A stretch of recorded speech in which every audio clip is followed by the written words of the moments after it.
Majoriti kukuh dan meyakinkan. Dan politik untuk negara. Kita sedang buat perubahan ini. Sumpah saya membentuk satu pakatan. Salam sejahtera, bersama saya Zawazi Yusof dalam edisi khas mingguan dan antara paparan utama. Tabu gelaran dan pangkat dalam darurat, Anwar Musa kini superhero UMNO.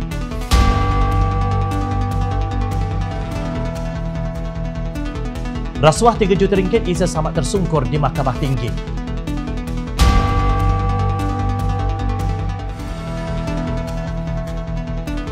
Zaid Hamidi enggan letak jawatan.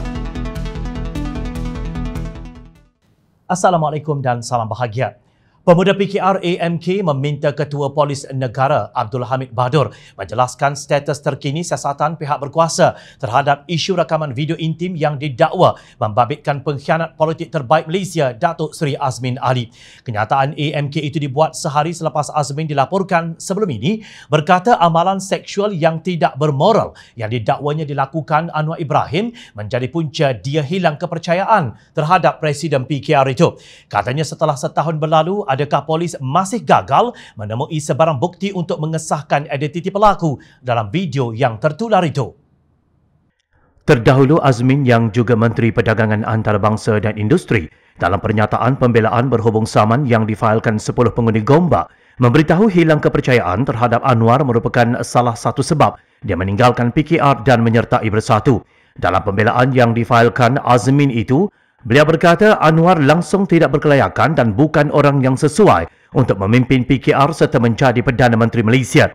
Syed Badli berkata Azmin tidak layak menuduh orang lain dengan dakwaan tidak bermoral sedangkan dia sendiri dikaitkan dengan pelbagai masalah moral. Malahan katanya sehingga ke hari ini Azmin masih gagal menafikan bahkan tiada langsung sebarang usaha untuk membersihkan namanya yang berkait dengan skandal video seks luar tabi'i yang tular sebelum ini. Untuk rekod pada 2019, Azmin dikaitkan dengan skandal seks luar tabi'i apabila muncul klip video memaparkan dua lelaki dalam sebuah kamar hotel tersebar. Namun Azmin menafikan tuduhan berkenaan dan menganggap penyebaran itu sebagai usaha menjatuhkan karier politiknya dalam PKR. Menteri Perusahaan Peladangan dan Komoditi Datuk Dr. Muhammad Khairuddin Aman Razali berkata beliau amat menghargai keputusan kerajaan membenarkan sektor perhutanan dan perkayuan serta rantaian melibatkan pembalakan bersama lain beroperasi seperti biasa berkod kuasa 29 Januari lalu. Katanya kebenaran itu akan memberi kelegaan kepada industri perkayuan terutamanya sektor perabot di seluruh negara. Katanya lagi ia turut memberi manfaat kepada mangsa-mangsa banjir bagi memperoleh bekalan perabot mereka yang musnah akibat bencana berkenaan baru-baru ini. Khairuddin menjelaskan sektor perabot dianggarkan menggunakan 85% bahan mentah tempatan untuk menghasilkan perabot. Katanya kebenaran itu juga membolehkan sektor perkayuan untuk terus menyumbang kepada pertumbuhan ekonomi negara walaupun dalam tempoh Perintah Kawalan Pergerakan PKP. Dia berkata kononnya ia akan memastikan bekalan bahan mentah yang mencukupi kepada sektor perkayuan di peringkat pemprosesan serta penghasilan produk premier dan hiliran. Menurut Khairuddin, perdagangan sektor perkayuan bagi tempoh Januari hingga November 2020 masih menunjukkan prestasi yang baik dengan nilai ekspor berjumlah 19.8 bilion ringgit meskipun berhadapan dengan pandemik COVID-19. Kononnya banjir teruk membawa lumpur melanda negeri pantai timur Semenanjung merosakkan harta benda rakyat termasuk perabot bukan disebabkan faktor semula jadi.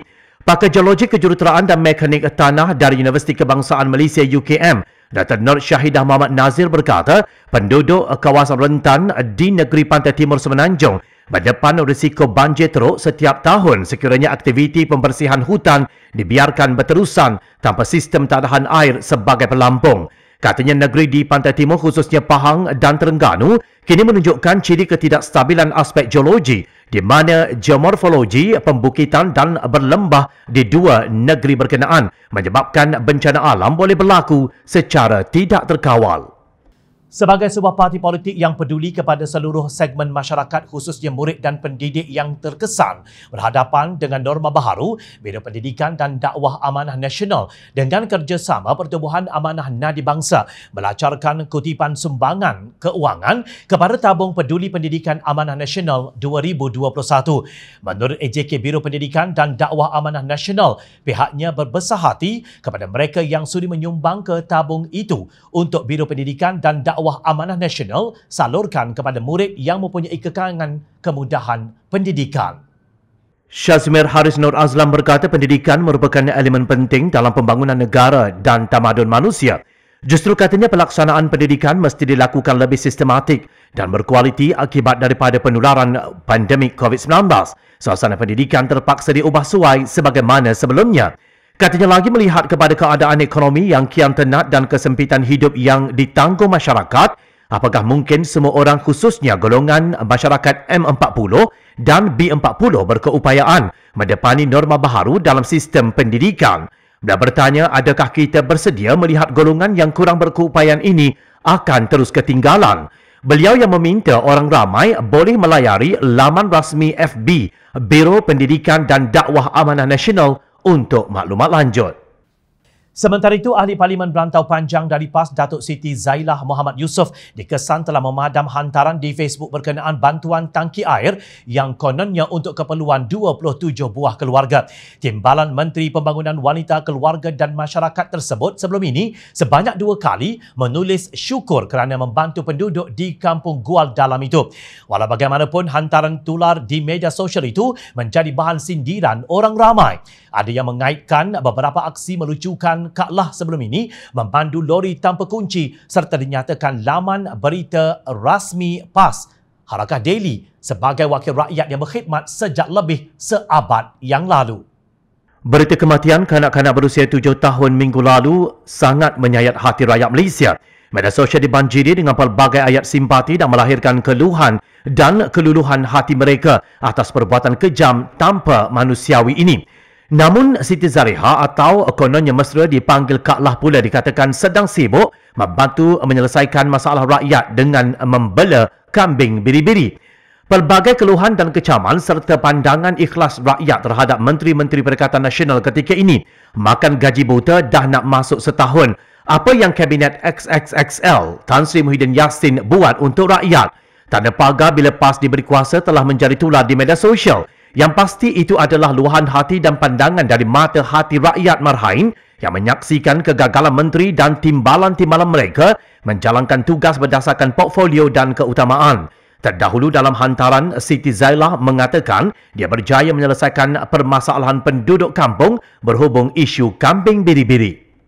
Dalam pada itu, kajian yang dibuat oleh portal berita The Malaysian Insight mendapati 9 daripada 10 responden berkata mereka tidak berpuas hati dengan cara Kerajaan Perikatan Nasional PN mengawal pandemik COVID-19. Dalam tinjauan 24 jam yang dibuat di Twitter The Malaysian Insight pada Jumaat lalu, 96% daripada 2,450 responden berkata mereka tidak berpuas hati dengan cara bagaimana wabak COVID-19 dikekang oleh pihak kerajaan. Hanya 4% yang berpuas hati. Sebahagian pengguna Twitter dan Facebook juga meminta agar Menteri Kesihatan Datuk Seri Dr. Adham Baba dipecat. Begitu juga di Facebook, 92% daripada 93 responden mengatakan tidak kepada soalan adakah mereka berpuas hati dengan bagaimana kerajaan mengawal pandemik itu. Mereka juga melahirkan rasa tidak berpuas hati dengan Menteri Pertahanan Datuk Seri Ismail Sabri Yaakob yang hanya membacakan teks yang disediakan tetapi tidak menjelaskan banyak perkara. Mereka juga berkata penguatkuasaan SOP juga lemah dan selalu bertukar-tukar. Mengulas keputusan itu, Pengarah Eksekutif Ilham Center Isamuddin Bakar berkata beliau tidak terkejut dengan hasil tinjauan itu. Sangat jelas rakyat yang tidak berpuas hati dengan Perintah Kawalan Pergerakan PKP 2.0 dan darurat kerana gagal menurunkan jumlah jangkitan selepas 2 minggu mengumumkannya pada 11 Januari lalu. Penguatkuasaan SOP yang lemah dan selalu bertukar dalam membuat keputusan kerajaan menunjukkan Majlis Keselamatan Negara belum belajar apa-apa daripada PKP sebelum ini. Sementara itu, Ahli Parlimen DAP Lim Kit Siang mendakwa strategi Malaysia dalam memerangi gelombang ketiga wabak COVID-19 telah gagal, baik dari segi pelaksanaan Perintah Kawalan Pergerakan PKP 2.0 mahupun melalui pengisytiharan darurat.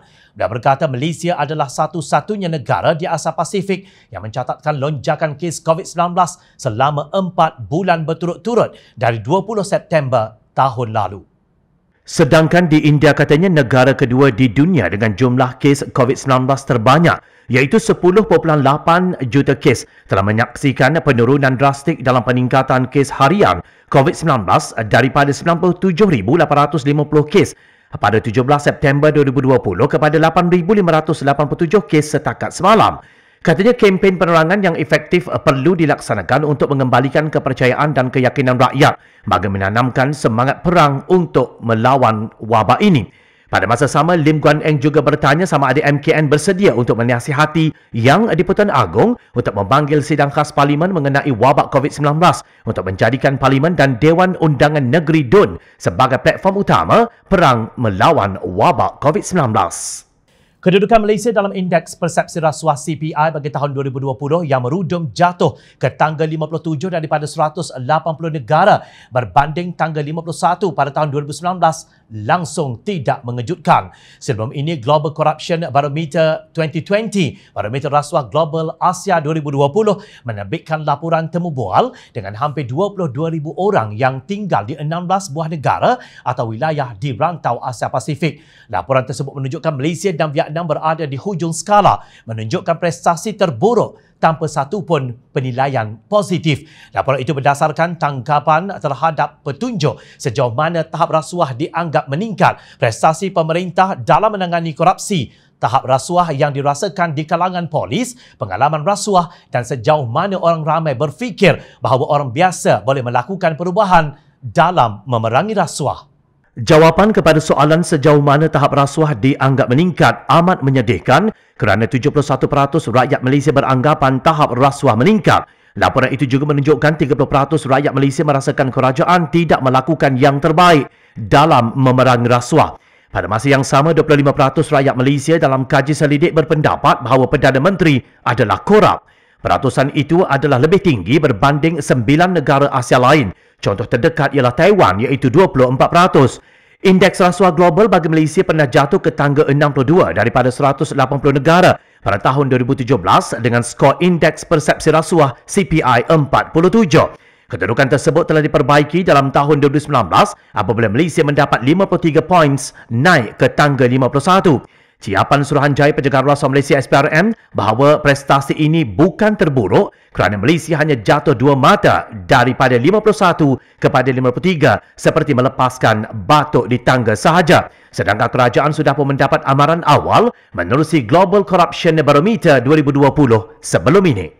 Menggemparkan, Tan Sri Muhammad Isa Abdul Samad didapati bersalah oleh Mahkamah Tinggi di Kuala Lumpur Rabu lalu atas 9 pertuduhan rasuah RM3 juta yang membabitkan pembelian Merdeka Palace Hotel and Suites di Kuching 7 tahun lalu. Keputusan terhadap bekas pengerusi Felda dan bekas Menteri Besar Negeri Sembilan selama 22 tahun itu ditetapkan oleh Hakim Muhammad Nazlan Muhammad Ghazali. Pihak pembelaan didapati gagal mematahkan anggapan di bawah Seksyen 50 Akta Suruhanjaya Pencegahan Rasuah Malaysia SPRM di atas imbangan kemungkinan bahawa penerimaan wang suapan oleh tertuduh seperti dalam 9 pertuduhan adalah dilakukan secara rasuah sebagai upah membantu menguruskan pembelian hotel berkenaan. Muhammad Nazlan dalam penghakimannya berkata mahkamah mendapati pembelaan tertuduh bersifat pemikiran terkemudian, tidak konsisten dan hanya penafian tanpa sokongan yang berasas atau boleh dipercayai. Mahkamah juga jelasnya mendapati pembelaan tertuduh dalam konteks keseluruhan keterangan, kes juga gagal menimbulkan sebarang keraguan munasabah. Muhammad Isa 72 tahun yang juga bekas pengerusi Suruhanjaya Pengangkutan Awam Darat SPAD itu juga didakwa di Mahkamah Session di Kuala Lumpur pada 14 Disember 2018. Kes kontroversi membabitkan pemimpin veteran UMNO itu kemudian dipindahkan dan dibicarakan di Mahkamah Tinggi bermula 8 Oktober tahun lalu. Suapan yang berjumlah RM3.09 juta diterima daripada Ikhwan Zaidil iaitu ahli lembaga pengarah gagasan abadi properti Sdn Bhd menerusi bekas pegawai politik khas beliau Muhammad Zahid Muhammad Arif. Wang tersebut sebagai tanda terima kasih kerana membantu meluluskan pembelian hotel oleh Felda Investment Corporation Sdn Bhd pada harga RM160 juta. Pertuduhan terhadapnya dibuat mengikut Seksyen 16(A) Akta SPRM 2009 dan boleh dihukum mengikut Seksyen 24(1) Akta sama. Sementara itu, 111 menerima gelaran Datuk sempena Hari Wilayah Persekutuan pada tahun ini berbanding hanya 28 sahaja mendapat gelaran itu pada tahun lalu ketika Kerajaan Pakatan Harapan memerintah negara. Daripada 111 itu, 6 orang diberikan gelaran Datuk Seri Utama, 24 Datuk Seri dan 81 Datuk. Senarai penerima anugerah itu diumumkan Menteri Wilayah Persekutuan Tan Sri Anwar Musa sempena sambutan Hari Wilayah Persekutuan Isnin lalu. Antara yang mendapat Datuk Seri Utama adalah Menteri Keuangan Tengku Zafrul Tengku Abdul Aziz dan Menteri Besar Pahang Wan Rosdi Wan Ismail, di samping Yang di-Pertua Negeri Melaka Muhammad Ali Rostam. Yang mendapat Datuk Seri pula adalah Dr. Syamsul Anwar Nasara, Menteri Sumber Tenaga dan Sumber Asli, Taqiyuddin Hassan pula Menteri Jabatan Perdana Menteri Undang-Undang. Menteri Kanan Pendidikan Dr. Aziz Jidin dan Menteri Perumahan dan Kerajaan Tempatan Zuraida Kamarudin yang sedang berhadapan dengan kemarahan rakyat juga mendapat gelaran kali ini, iaitu Datuk. Mereka adalah antara 355 yang telah diberikan darjah kebesaran, bintang dan pingat sempena Hari Wilayah Persekutuan tahun ini. Pada tahun lalu ketika Kerajaan Pakatan Harapan memerintah, hanya 188 penerima darjah kebesaran, bintang dan pingat sempena Hari Wilayah Persekutuan 2020. Hanya 3 individu mendapat gelaran Datuk Seri dan 25 mendapat gelaran Datuk, manakala tidak ada seorang pun diberikan gelaran Datuk Seri Utama. Ketika itu, menterinya adalah Abdul Khalid Samad. Semua penerima gelaran Datuk Seri dan Datuk adalah pegawai kerajaan dan ahli perniagaan dan bukannya ahli politik. Dalam perkembangan sama, nama Tan Sri Anwar Musa yang memang sedia popular sekali lagi menjadi sebutan serta bualan ramai sempena Hari Sambutan Wilayah Persekutuan Isnin lalu. Jika sebelum ini namanya kerap kali muncul kerana kritikannya terhadap UMNO dan Ahmad Zahid Hamidi serta kecondongannya terhadap Bersatu, terutama setelah dipecat sebagai Setiausaha Agung BN. Kali ini namanya menjadi bualan berikutan ramainya orang politik daripada UMNO diberikan gelaran Datuk sempena sambutan Hari Wilayah Persekutuan itu. Jumlah gelaran Datuk yang diberi tahun ini bukan jauh lebih ramai berbanding era PH sebelum ini, malah lebih tinggi berbanding era BN, termasuk ketika Tengku Adnan Tengku Mansur yang agak lama memegang jawatan Menteri Wilayah Persekutuan. Lebih daripada berbeza dengan amalan semua negeri lain termasuk di wilayah persekutuan sebelum ini, di mana senarai penerima Datuk biasanya akan dikeluarkan melalui kenyataan media oleh kerajaan negeri sahaja. Sebaliknya, untuk pertama kali Anwar sendiri selaku Menteri Wilayah Persekutuan mengadakan sidang akhbar khas dan mengedarkan kepada media senarai penerima darjah kebesaran pingat dan bintang pada tahun ini. Meskipun semua orang tahu nama-nama penerima segala gelaran Datuk itu adalah kuasa Menteri Wilayah Persekutuan, tetapi adakah dengan makluman sidang media khas itu menunjukkan Anwar mahu menunjukkan kepada semua orang bahawa beliaulah yang berkuasa yang menentukan pemberian bergelar di Wilayah Persekutuan? Persoalannya, adakah pemberian gelaran kali ini bukan kerana mereka ada jasa atau sumbangan, tetapi disebabkan ada undi di sebaliknya? Ahli Parlimen Pembangkang menafikan mereka menerima peruntukan dari kerajaan sebanyak RM100,000 untuk kawasan parlimen mereka seperti yang didakwa Ahli Parlimen Bagan Datuk, Datuk Seri Ahmad Zahid Hamidi. Ahli Parlimen Segambut Hannah Yoh mendakwa pihak pembangkang tidak mendapat peruntukan yang dijanjikan walau hanya 1 sen. Perkara tersebut turut disokong oleh Ahli Parlimen Lembah Pantai Fahmi Fazil yang memberitahu beliau juga tidak menerima apa-apa peruntukan. Ia turut dipertikaikan Ahli Parlimen Hang Tuah Jaya, Datuk Seri Syamsul Iskandar yang menggesa Menteri Keuangan untuk memberi penjelasan berhubung perkara berkenaan. Beliau mempersoalkan sekiranya Kerajaan Perikatan Nasional PN akan terus menafikan peruntukan kepada pengundi di kawasan-kawasan Ahli Parlimen Pembangkang.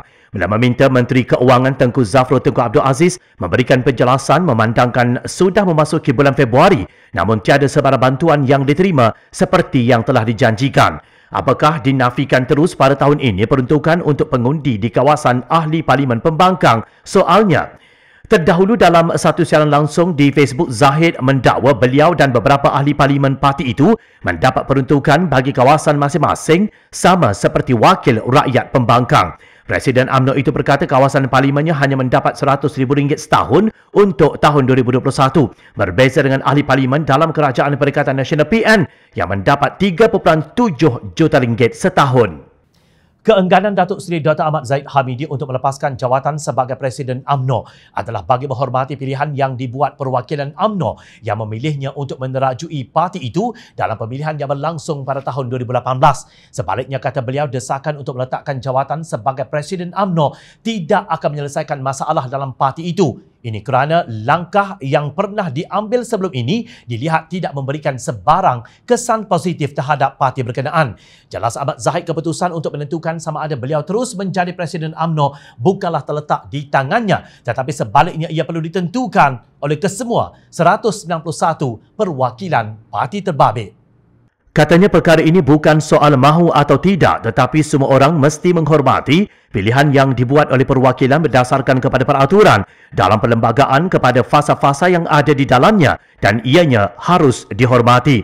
Menurut beliau, ini kerana perlembagaan meletakkan institusi kepimpinan sama ada di peringkat cawangan, bahagian, perhubungan negeri atau peringkat nasional itu harus dijunjung oleh setiap ahli, apatah lagi kepimpinan di semua peringkat. Katanya sebagai seorang yang dipilih secara demokratik, beliau perlu menjalankan amanah yang telah diberikan perwakilan tersebut kepadanya, walaupun apa jua cabaran dan rintangan yang terpaksa dihadapinya.